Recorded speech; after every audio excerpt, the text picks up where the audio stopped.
sent to 180 days in jail for stealing $2 worth of candy. Now, he was already on probation for theft, and I understand all that. But the guy boosts $2 worth of candy, and he has to spend 6 months in jail. Now, biblical justice was very simple. If it was a crime against property, then you made restitution. Whosever property you stole or damaged, you had to make him whole for that. You had to pay him back for the cost of whatever the property was. Plus, there was a 20 or 25% penalty, a fine that was tacked onto that depending on the value of the property. So this guy, from a biblical standpoint, would have been made whole if he would have coughed up about $2.50. He pays the guy $2 for the candy, pays him 50 cents as a fine, and then he walks. Justice has been done. Instead now, he's going to jail for 180 days. He can't work while he's in there to pay this guy back. If he's got a job, he loses the job because he's locked up in jail. And the taxpayers have to spend untold thousands of dollars to give him 3 hots and a cot while he's in there.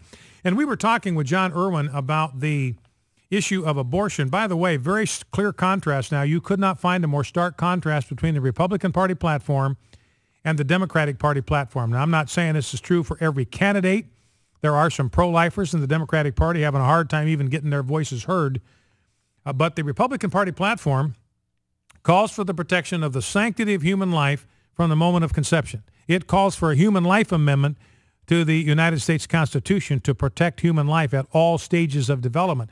The Democratic platform, on the other hand, calls for abortion in all circumstances, at all times, for any reasons, at any stage of pregnancy, and at taxpayer expense. In other words, the official position now of the Democratic Party is we want unlimited access to abortions. We no longer want abortions to be safe, legal, and rare. The Democratic platform is we want abortions to be safe, legal, and abundant because they want every abortion to be paid for with taxpayer dollars. They don't want a single abortion to be paid for with private funds. They want it all to come out of taxpayer dollars. So that's, and again, as I've said before, without even delving into the political issue, it's becoming now a situation where the choice between the two parties, between the two-party platforms, again, I realize candidates differ, but the choice between the two-party platforms right now is not a political choice anymore. It is a moral choice.